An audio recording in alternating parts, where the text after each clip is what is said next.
Blood soaked through the pristine white snow on the steps of her porch. Chloe, a heavy-set single mother, just trying to keep her son fed, didn't expect to find the most feared man in Boston bleeding out at her feet.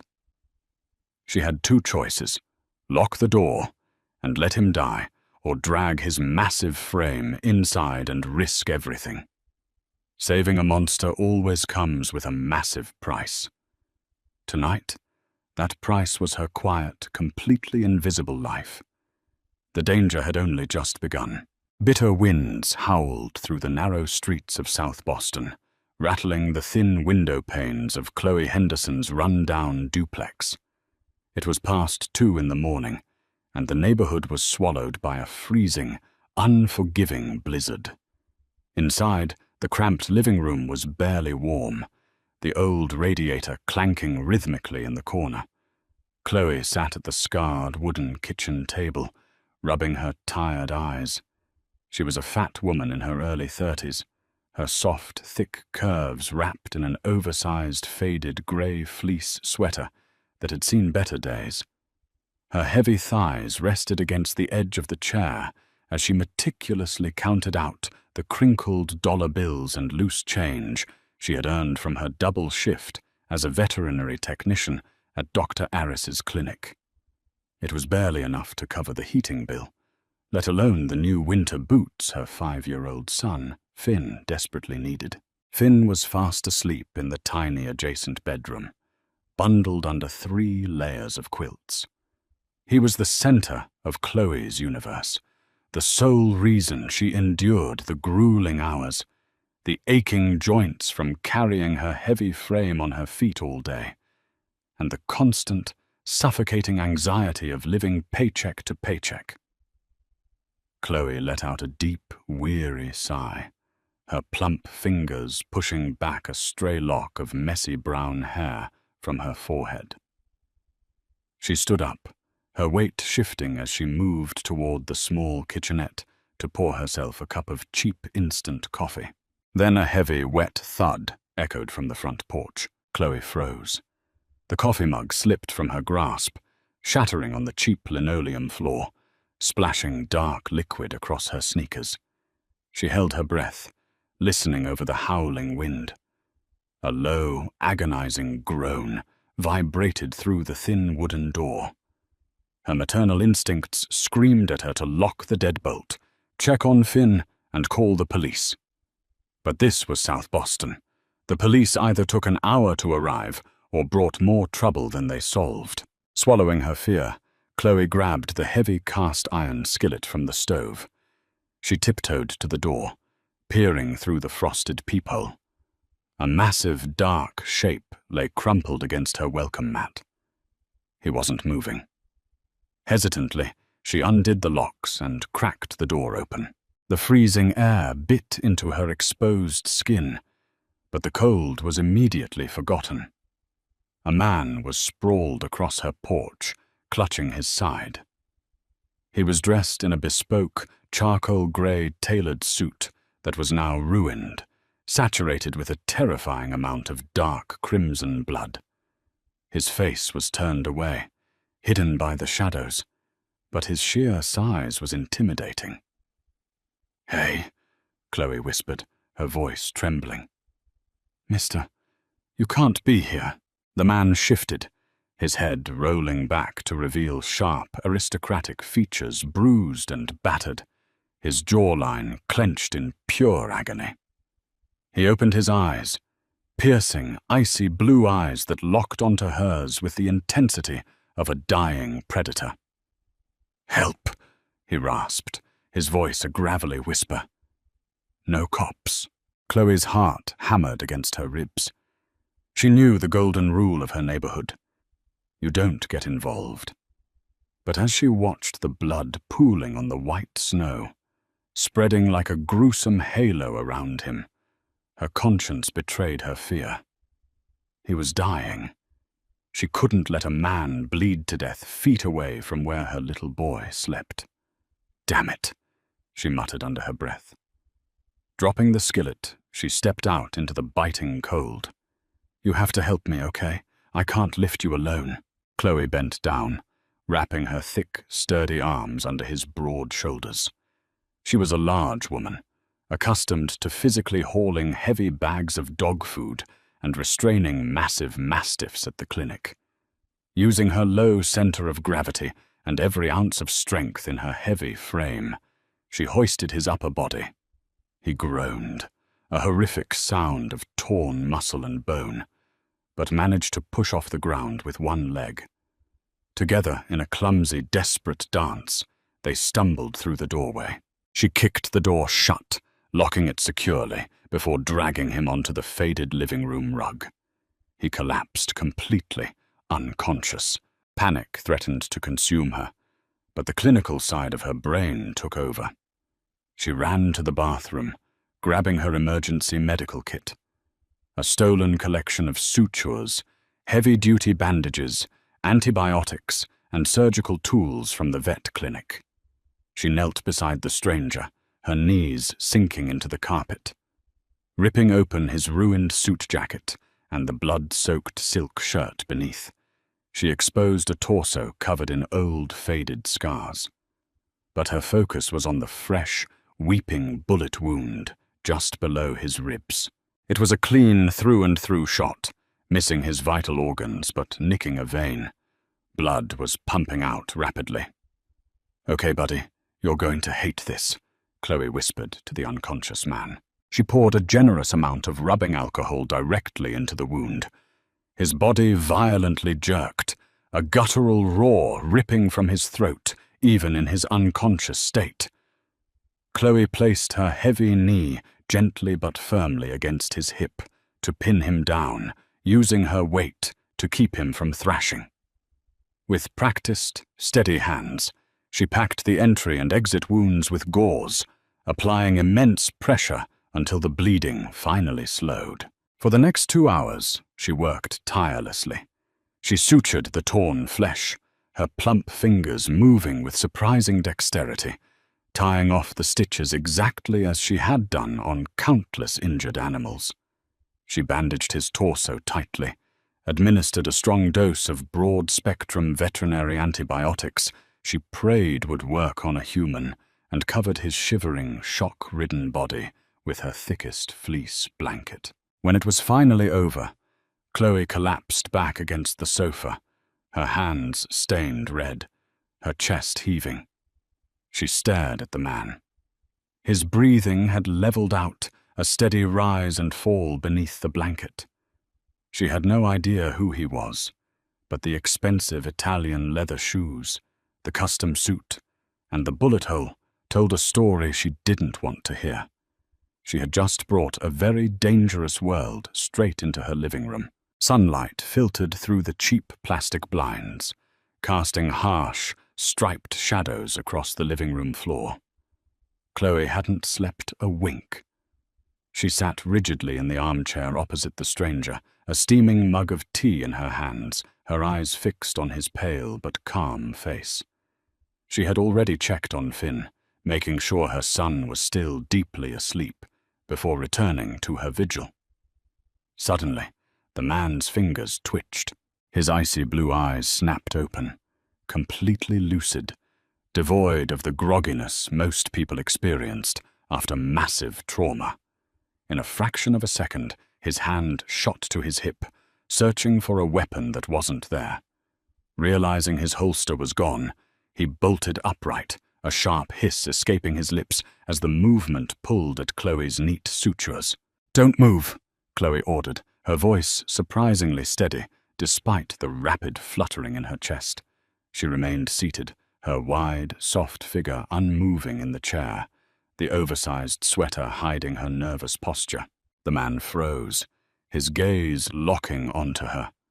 He took in the cramped, shabby room, the blood-stained towels shoved into a plastic trash bag, and finally, the fat woman sitting calmly across from him. He was Matteo Romano, the undisputed, ruthless head of the Romano crime syndicate. Men bowed to him. Women starved themselves to fit his aesthetic perfection. Yet here was a heavy-set woman in cheap clothes, staring him down without an ounce of deference. "Where am I?" Matteo demanded, his voice a low, dangerous rumble that commanded the tiny room. "South Boston. My living room," Chloe replied, taking a slow sip of her tea. "You bled out on my porch. I patched you up. You're lucky it was a clean exit wound, or you'd be sitting in the morgue right now instead of on my rug." Matteo looked down at his torso, lifting the blanket to inspect the bandages. The work was professional, tight and clean. "You a doctor?" "Vet tech," she corrected, a dry, humorless smile touching her lips. "So technically I treat animals," seemed fitting. A flash of genuine surprise, followed by a dark amusement, crossed Matteo's face. He analyzed her carefully. She wasn't trembling. She wasn't hysterical. She was entirely unimpressed by the lethal aura he deliberately projected. "You know who I am?" he asked, narrowing his eyes. "I know you're a guy who gets shot at and wears suits that cost more than my car," Chloe said, standing up. Her thick thighs brushed against the coffee table as she moved toward the kitchen. "I don't know your name, and frankly I don't want to. Once you can stand, you're leaving." "Matteo," he said quietly, surprising himself. He never gave his name to civilians. "My name is Matteo." "Well, Matteo, I'm Chloe, and you—" 3 sharp, authoritative knocks hammered against the front door. Chloe froze, her blood running cold. Matteo's demeanor shifted instantly from guarded to lethal. He ignored the excruciating pain in his side and forced himself to his feet, silently stepping into the shadowy hallway leading to the bedrooms. "Open up! Boston PD, we're doing a neighborhood sweep!" A loud, aggressive voice yelled from the porch. Matteo met Chloe's terrified gaze. "It's a hit squad," he whispered, his eyes dark with murderous intent. "They own the local precinct. If they see me, they kill us both, and anyone else in the house." Chloe's heart stopped. Finn, adrenaline, hotter and faster than anything she had ever felt, surged through her heavy frame. She didn't hesitate. She grabbed Matteo by his uninjured arm and shoved him roughly toward the cramped hallway closet, burying him behind the heavy winter coats and the vacuum cleaner. "Don't make a sound," she hissed. She turned, swiftly kicking the plastic bag of bloody towels under the sofa, and smoothed down her oversized sweater. She took a deep breath, forcing her heart rate down, and walked to the door. She unbolted it, opening it just a crack, keeping the heavy chain engaged. Standing on her porch was Officer Riley, a notoriously corrupt cop who patrolled their sector. He wasn't alone. 2 other large, heavily armed men in plain clothes stood behind him, their eyes scanning her dark windows. "Officer Riley," Chloe said, projecting a groggy, irritated tone, rubbing her eyes as if she had just woken up. "It's barely morning. What's going on?" Riley looked her up and down, a flicker of disdain crossing his features as he took in her messy hair and plump figure. "We're tracking a suspect, Chloe. Dangerous guy. Fled a shootout a few blocks from here. You see anything unusual last night?" "Other than the blizzard?" Chloe scoffed, wrapping her thick arms around her chest. "I worked a double shift at the clinic. Got home, locked the doors, and passed out. If some criminal was freezing his butt off out there, I sure didn't see him." Riley leaned closer to the crack in the door, trying to look past her large frame. "You mind if we take a quick look inside? Just for your safety." Chloe narrowed her eyes, stepping directly into his line of sight, using her broad shoulders to block the view completely. "Actually, Riley, I do mind. My 5-year-old is asleep in there, and I'm not having a bunch of armed men tracking dirty snow onto my carpets and waking him up without a warrant." Riley's jaw tightened. He placed a heavy, leather-gloved hand against the door frame, leaning in. "This guy is a killer, Chloe. If he's in there, if he was in here, I'd be dead, wouldn't I?" Chloe snapped back, her voice rising in protective, motherly fury. "Now, unless you have a piece of paper from a judge, back off my porch. I have to get my kid ready for school."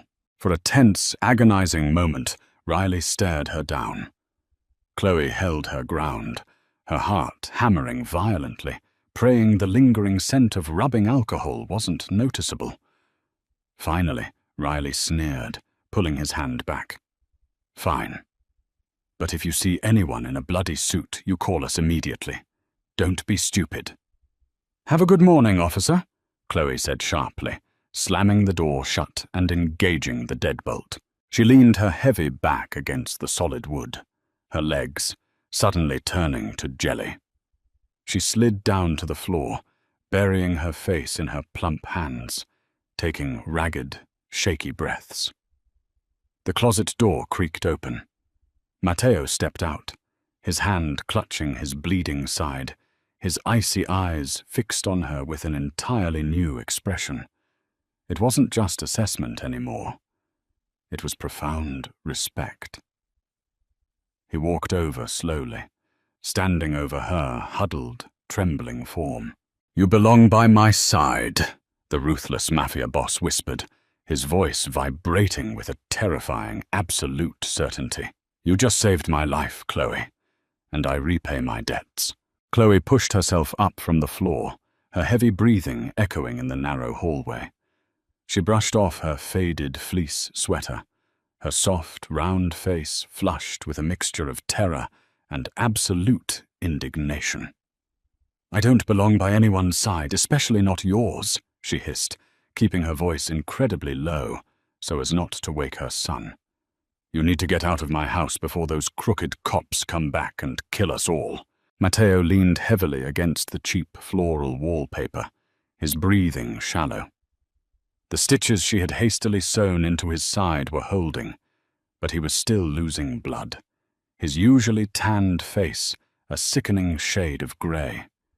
Despite his physical weakness, his icy blue eyes remained razor-sharp, calculating every inch of her small, cluttered home. He noted the worn-out carpet, the stack of unpaid bills on the kitchen counter, and the fierce, uncompromising fire in the eyes of the fat, beautiful woman standing before him. She was entirely out of her depth, yet she had looked a heavily armed, corrupt police officer in the eye and lied without a single stutter. "If I walk out that door right now, I am a dead man," Matteo stated, his voice a low, gravelly rumble. "And if they catch me outside your house, they will come back inside to tie up loose ends. You lied to Riley. He knows you lied. He just didn't have the warrant or the backup to force his way past you." Chloe's stomach dropped, a cold dread washing over her thick frame. She crossed her plump arms over her chest, digging her fingernails into her sleeves. "So what? You just stay here? In my living room? I have a child, Matteo. I can't have a mob war breaking out next to his toy box." "I need a phone," Matteo demanded, ignoring her panic. "Not a smart device, something untraceable, a prepaid burner." Chloe hesitated, biting her bottom lip. She walked over to the kitchen drawer, her heavy thighs brushing against the counter, and pulled out an old, chunky, prepaid cell phone she kept for emergencies. She tossed it onto the sofa. 2 minutes, then we figure out how to get you out of here." Before Matteo could reach for the device, the soft creak of a door hinge shattered the tense silence in the room. "Mummy?" Chloe spun around, her heart leaping into her throat. Finn stood in the doorway of his small bedroom, clutching his worn-out, stuffed bear.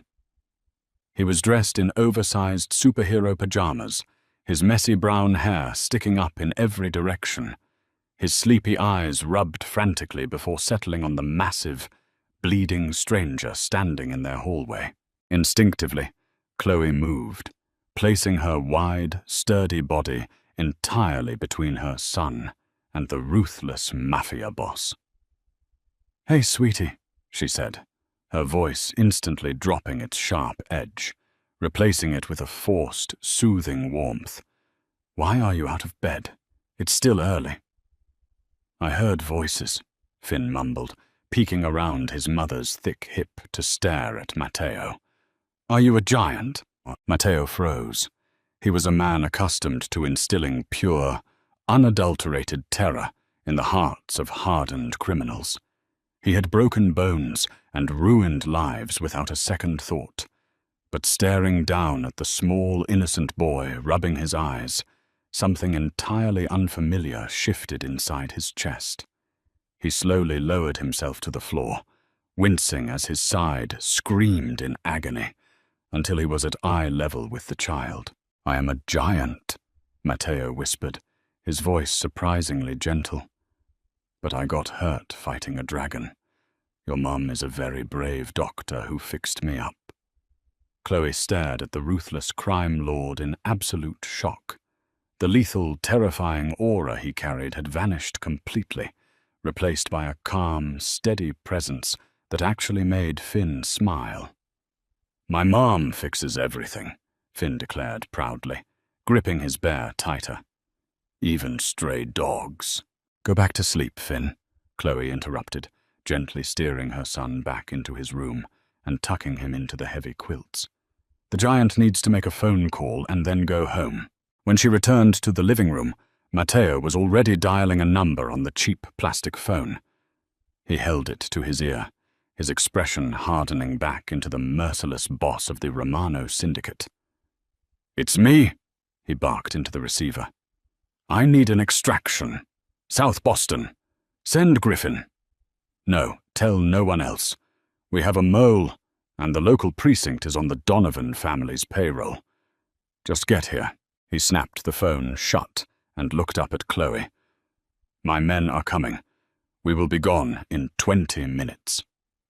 "Good," Chloe replied, moving to the sink to wash the dried blood off her plump hands. The water ran pink down the drain, a horrifying reminder of the night's events. "You need to pack a bag," Matteo said quietly. Chloe turned off the faucet, freezing in place. "Excuse me?" "You and the boy. You have to come with me," Matteo stated, pushing himself up from the sofa. "Riley is a Donovan dog. The Donovans ordered this hit. They knew exactly where my car would be and exactly who was riding with me. If they know I survived, they will tear this neighborhood apart looking for me. When they realize you helped me, they won't just kill you, Chloe. They will hurt the boy first, just to make you watch." "No," Chloe breathed, stepping backward, her heavy frame hitting the edge of the kitchen counter. "No. You said you were leaving. We aren't a part of this. We are nobodies. You made yourself a somebody the second you dragged my bleeding body into your home," Matteo said, closing the distance between them. He stopped just inches from her, his sheer size towering over her round figure. He reached out, his large, calloused hand gently hovering over her trembling shoulder without touching it. "I swear on my life, I will not let a single soul harm you or your son. But you cannot stay here. If you stay, you die." Tears pricked the corners of Chloe's eyes. She looked around her tiny, freezing duplex. It was a dump, but it was their home. She had fought tooth and nail for this miserable little life, and in one night, this bleeding man in a bespoke suit had burned it all to the ground. 20 minutes, Chloe choked out, pushing past him to grab a duffel bag from the closet. Headlights cut through the blinding snowstorm, casting eerie, shifting shadows across the frosted windows of the heavily armored SUV. Chloe sat rigidly in the spacious back seat, her thick thighs pressed tightly together, her arms wrapped protectively around Finn, who had thankfully fallen back asleep against her soft, warm chest. She stared out at the dark, winding roads, watching the familiar, gritty streets of South Boston fade into the distance, replaced by towering pines and empty, desolate highways. In the front passenger seat, Matteo sat in stony silence, pressing a fresh square of gauze against his side. The driver, a mountain of a man, introduced only as Griffin, navigated the treacherous, icy roads with terrifying precision.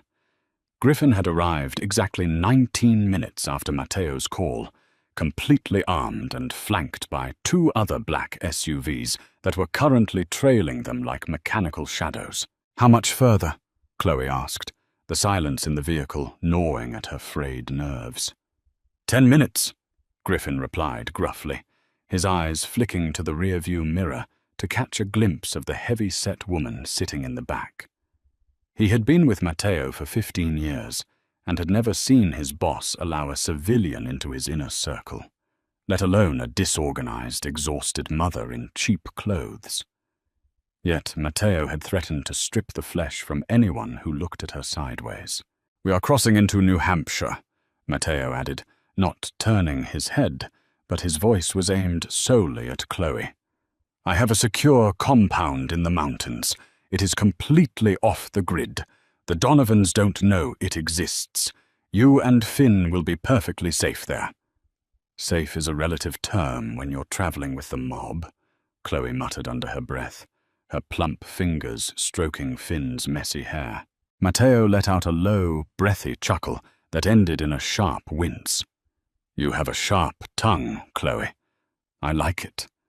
Most people tremble when they speak to me." "I deal with aggressive Rottweilers on a daily basis," Chloe fired back, her maternal defensiveness flaring. "You're just a man who bleeds like everyone else. I saw the inside of your abdomen, remember?" The heavy steel gates of the compound loomed out of the blizzard like a medieval fortress. Towering concrete walls, topped with subtle but lethal electrified fencing, surrounded a massive modern architectural marvel made of dark wood, glass, and stone. Armed guards in tactical winter gear immediately stepped out of the shadows, recognizing Griffin's vehicle and waving them through the heavy security checkpoint. As the SU-5 pulled into the expansive, heated underground garage, Chloe felt a profound sense of isolation. She was entirely cut off from the real world. Griffin opened the door for them. Chloe hoisted Finn into her arms. At 50 pounds, he was heavy, but her sturdy, broad frame easily accommodated his weight. She followed Matteo into a private elevator that shot them up into the main living quarters. The penthouse was staggering. Floor-to-ceiling windows overlooked the snow-covered valley. The floors were heated dark oak, and the furniture looked like it cost more than Chloe would make in 3 lifetimes. But there was no time to admire the luxury. An older man, carrying a leather medical bag, was already waiting in the massive living area. "Boss," the doctor said, rushing forward. "Griffin said it was a torso wound." "Through and through," Matteo said, finally allowing his exhaustion to show as he sank into a plush leather sofa. "But she already handled it." He pointed a bloody finger toward Chloe. The doctor raised an eyebrow, looking at the exhausted, overweight woman clutching a sleeping child. "Her? She did a better job than you usually do, Doc," Matteo growled. "Check the stitches, then show her to the East Wing. Give her whatever she needs for the boy." "I'm staying right here until I know you're not going to die on my watch," Chloe stated stubbornly, refusing to move. "I didn't risk my son's life just to let your quack doctor give you an infection." Matteo's eyes darkened, locking onto hers. The sheer audacity of this woman was intoxicating. In a world full of plastic, desperate women throwing themselves at his wealth and power, Chloe stood there in her worn-out fleece, thick, soft, and unapologetically fierce. "Check the stitches, Doc," Matteo commanded, never breaking eye contact with Chloe. The doctor carefully snipped away the makeshift bandages Chloe had applied. He inspected the wound under the bright lights of the living room. The suturing is flawless, the doctor admitted, clearly astonished. Tight, clean, and the bleeding is completely arrested. I'll administer a proper IV of antibiotics and some fluids, but she saved your life, boss. Chloe let out a long, shaky breath, her broad shoulders finally dropping a fraction of an inch. See, I told you I fix things. Griffin, Matteo called out. The giant driver stepped into the room immediately. Take Chloe and Finn to the master suite. It's the most secure room in the house. Wait, the master suite? Chloe interrupted, shifting Finn's weight on her wide hip. That's your room. We just need a guest bed. You are under my protection now, Chloe, Matteo said softly, the dangerous edge in his voice entirely replaced by a possessive, protective warmth that sent a strange shiver down her spine. You get the best I have to offer. Go sleep. Tomorrow, we hunt the men who forced you out of your home. Chloe didn't argue. She was simply too tired. She followed Griffin down the sprawling hallway, stepping into a bedroom that was larger than her entire duplex. As she laid Finn down on the massive, cloud-like mattress and pulled the heavy silk duvet over his small body, she caught a glimpse of herself in the floor-to-ceiling mirror. She looked entirely out of place. Her heavy curves, her messy hair, her exhausted face. She didn't belong in a billionaire Mafia boss's mansion. Yet, as she remembered the way Matteo had looked at her, not with disgust or pity, but with raw, unhidden awe, she realized her life in the shadows was over. The monster had claimed her, and God help her, a dark, terrifying part of her heart was starting to claim him back. Sunlight flooded the master suite of the New Hampshire fortress, bouncing off the polished mahogany furniture and blinding Chloe as she slowly opened her eyes. She was buried under a mountain of imported Egyptian cotton and a thick goose-down duvet. For a brief, blissful second, she forgot about the gunfire, the blood, and the Mafia boss recovering downstairs. Then she felt the sheer size of the bed, and reality crashed back over her. She sat up abruptly, her soft, heavy curves shifting under the silk nightgown she had found folded on the dresser the night before. Finn was already awake, sitting cross-legged at the foot of the bed, entirely absorbed in a massive box of expensive Lego sets someone must have placed there while they slept. He didn't look traumatized. He looked like a kid on Christmas morning. Look, Mummy, Finn beamed, holding up a half-constructed spaceship. Mr. Griffin said I could build anything I want. Chloe let out a breath she didn't know she was holding. She swung her thick legs over the edge of the mattress, her bare feet sinking into the plush Persian rug. That's beautiful, sweetie. You stay here and finish that. Mommy needs to go check on our patient. She threw on her faded fleece sweater over the silk gown, acutely aware of how ridiculous she looked in this palace of wealth. As she walked down the sprawling hallway, the sheer scale of Matteo's operation became terrifyingly clear. Heavily armed men in tactical gear, carrying matte black Sig Sauer rifles, patrolled the perimeter outside the floor-to-ceiling windows. State-of-the-art surveillance feeds glowed from a glass-walled command center. This wasn't just a hideout. It was a heavily fortified war room. When she reached the main living area, Matteo was sitting at a massive glass dining table, surrounded by maps, a sleek laptop, and a stack of burner phones. He had traded his bloody suit for a pair of dark sweatpants and a tight black t-shirt that barely concealed the fresh bandages wrapped tightly around his midsection. His broad shoulders were tense as he listened to Griffin, who stood beside him looking grim.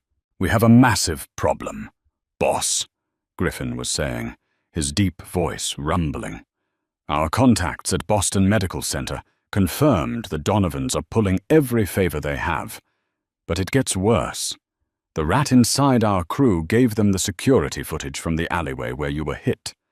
And Officer Riley, he ran her plates. Griffin slid a photograph across the glass table. Chloe felt her stomach drop into her heavy thighs. It was a grainy DMV photo of her face, with a terrifyingly large number printed underneath.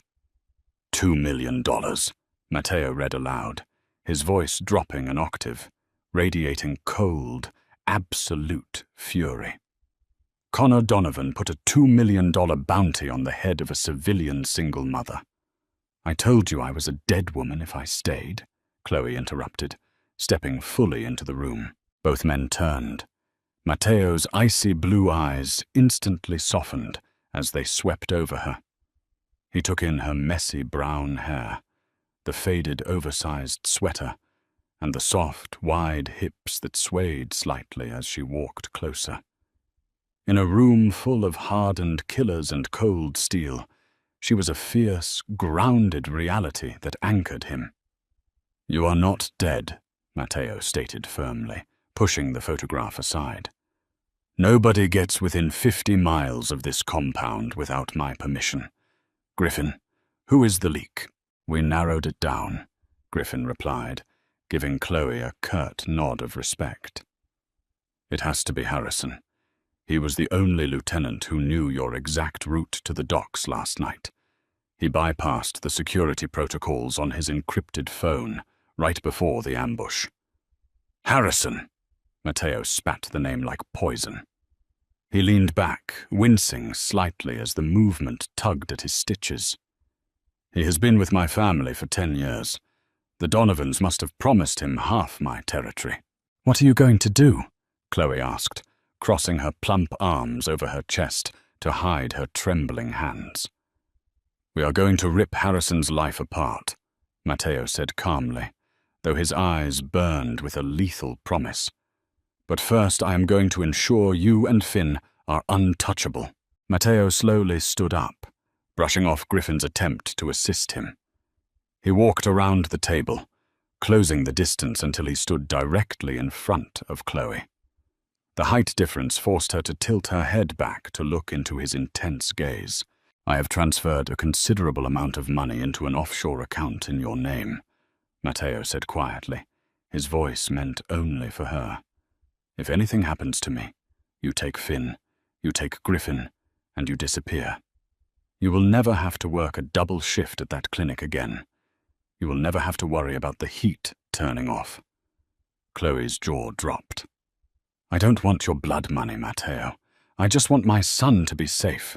"It's not blood money," Matteo insisted, reaching out to gently touch her cheek. His calloused thumb brushed against her soft skin, sending a jolt of electricity down her spine. "It's a safety net. You saved my life, Chloe. You looked Riley in the eye and protected a monster.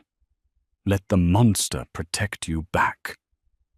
Before she could process the heavy, intoxicating weight of his words, a loud, piercing alarm shattered the quiet of the penthouse. Red strobe lights began flashing in the command center. "Perimeter breach!" one of the guards yelled from the glass room, his fingers flying across the keyboards. "Sensors tripped in the North Woods. 3 armored SUVs approaching the outer gate. It's a heavily armed assault team." Griffin racked the slide of his Glock, his face turning to stone. "Harrison gave them the coordinates. They bypassed the outer jammers."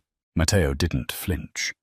He looked down at Chloe, his expression shifting from a gentle protector to the ruthless king of the Boston underworld.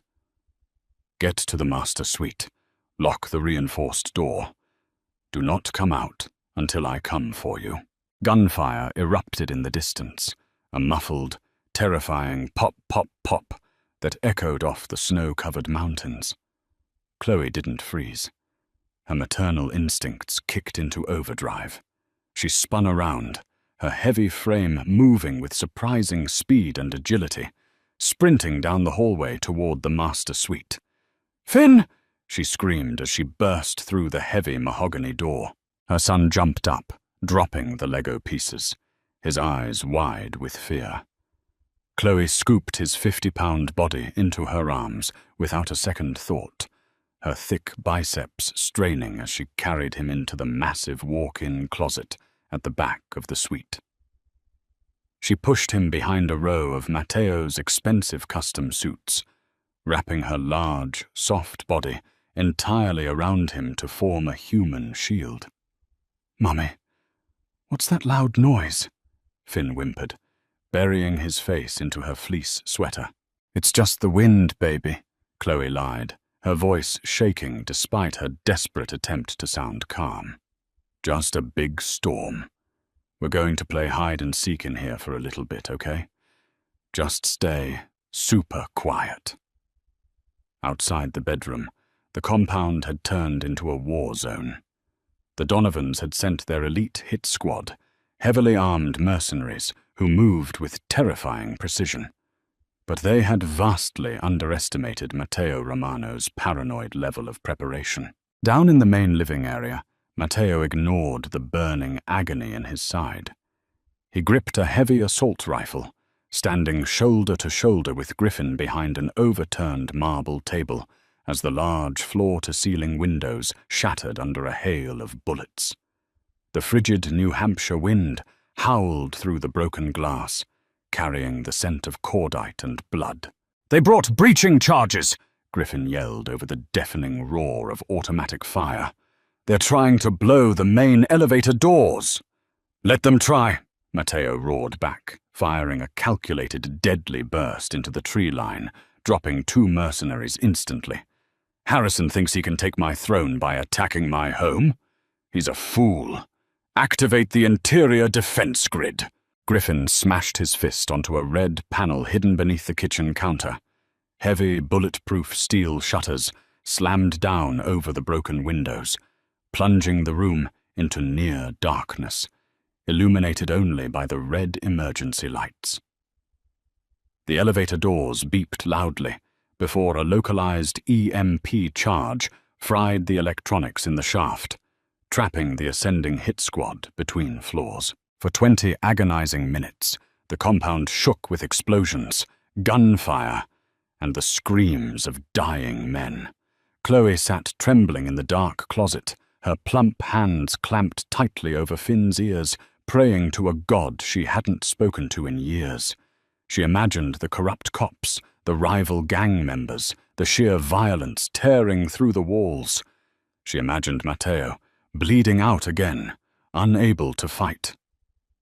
Suddenly, the gunfire stopped. A heavy, oppressive silence fell over the fortress.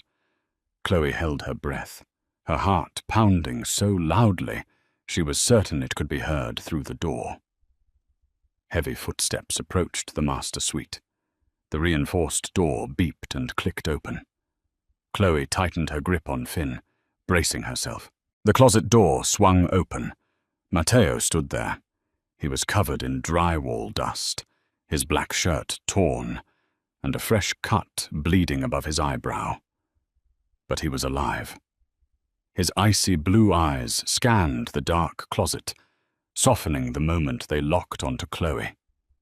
He dropped his rifle to the floor and fell to his knees, ignoring his injuries, wrapping his massive, muscular arms around Chloe and Finn.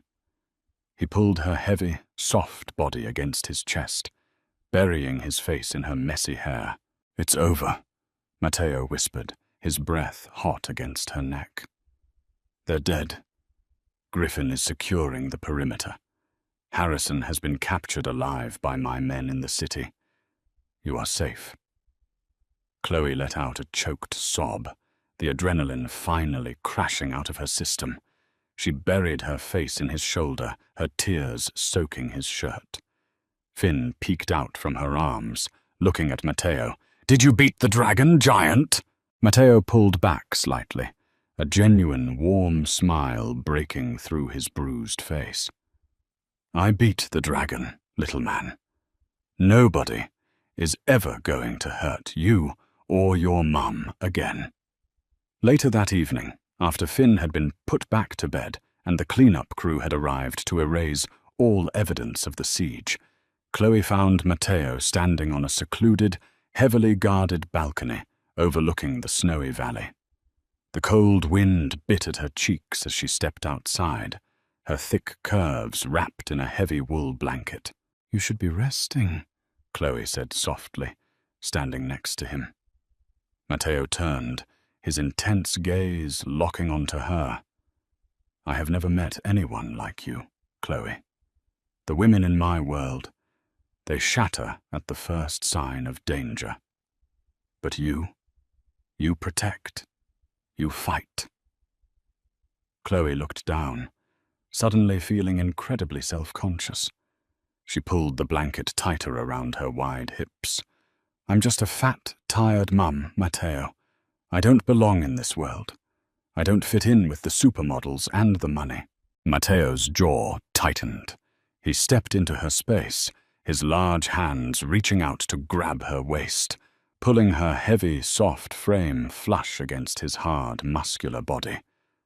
"Don't you ever insult yourself in front of me," he commanded gently, his voice vibrating with raw passion. "I don't want plastic. I don't want fragile. I want a queen who can look the devil in the eye and tell him to get off her porch." He reached up, cupping her plump cheek, his thumb wiping away a stray tear.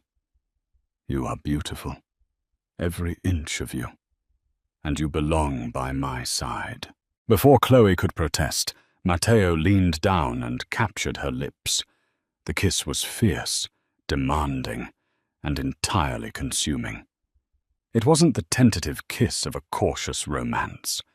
It was a territorial claim, a promise of absolute devotion from a man who destroyed everything he touched, except her. For the first time in her life, Chloe didn't feel invisible. She felt powerful. She felt worshipped. And as she wrapped her thick arms around the ruthless Mafia boss, pulling him closer, she knew there was no going back to her quiet life in South Boston.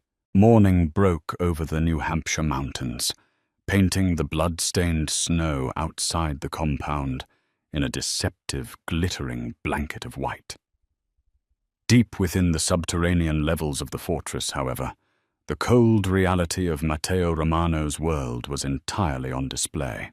Chloe stood in front of the heavy steel door of the soundproof bunker, her thick, soft curves wrapped in a luxurious cashmere sweater Matteo had laid out for her.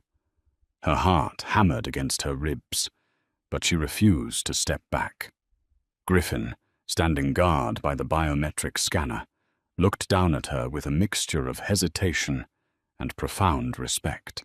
"Boss said you shouldn't be down here, Chloe," Griffin rumbled, his massive frame blocking the entrance. "It isn't a place for a civilian. Harrison is singing and it's getting ugly." "I stopped being a civilian the second I dug a bullet out of your boss's chest," Chloe replied, her voice remarkably steady. She crossed her plump arms, planting her feet firmly. "Open the door, Griffin." Griffin sighed, pressing his thumb to the scanner. The heavy steel door hissed open, revealing a stark, brightly lit room. Matteo sat backward on a metal folding chair, his broad shoulders tense beneath a fresh black shirt. Tied to a chair opposite him was Harrison, his former lieutenant. Harrison's face was bruised and swollen, his expensive suit ruined. As Chloe's heavy footsteps echoed on the concrete floor, both men turned. Matteo's icy blue eyes widened in surprise, an instinctual flash of protective anger crossing his features, but he didn't raise his voice. Harrison, however, let out a wet, coughing laugh, spitting blood onto the floor. "This is her," Harrison sneered, his eyes raking over Chloe's wide hips and round belly with blatant disgust. "You sold out the entire Romano syndicate, handed our shipping routes to the Donovans, and risked all our lives for a fat vet tech from the slums? I thought you were losing your edge, Matteo, but you're just pathetic." The air in the room instantly turned to pure ice. Matteo stood up so fast his chair clattered to the floor. His hand moved in a blur, drawing a custom 1911 pistol from his waistband and pressing the barrel directly between Harrison's eyes. The lethal, merciless King of Boston had returned, and his finger was trembling on the trigger. "Say one more word about my queen," Matteo whispered, his voice vibrating with a demonic fury. "Breathe in her direction, and I will scatter your brains across this concrete." "Matteo, wait." Chloe stepped forward, her hand reaching out to wrap around his rigid, muscular arm. She didn't flinch at the sight of the gun. Instead, she stepped directly into Harrison's line of sight, her sheer size and undeniable presence commanding the room. She looked down at the traitor, a calm, maternal disappointment in her eyes that was somehow more intimidating than Matteo's weapon. "You think my weight makes me weak, Harrison? I haul 200-pound mastiffs for a living. I stretched a paycheck to keep a child alive in a city that eats people whole. You wore fancy suits and played tough guy while stabbing your own family in the back. You aren't a man. You're just a coward who couldn't handle loyalty." Harrison's sneer faltered, a flicker of genuine fear crossing his bruised face as he realized Chloe wasn't a fragile liability. She was Matteo's absolute anchor. "Tell him the rest, Harrison," Matteo commanded, lowering the gun just an inch, his eyes never leaving the traitor, "before I let her perform unanesthetized surgery on you." Harrison swallowed hard. It wasn't just Connor Donovan. Connor doesn't have the capital to fund a mercenary siege. It's District Attorney Bradley Whitman. Whitman wants the seaport development contract for his private donors. He paid the Donovans to take you out, and he paid me to give them your schedule. If you kill me, Whitman brings the entire federal government down on this compound. Matteo slowly lowered the gun, a dark, calculating smirk spreading across his handsome face. "Whitman is corrupt.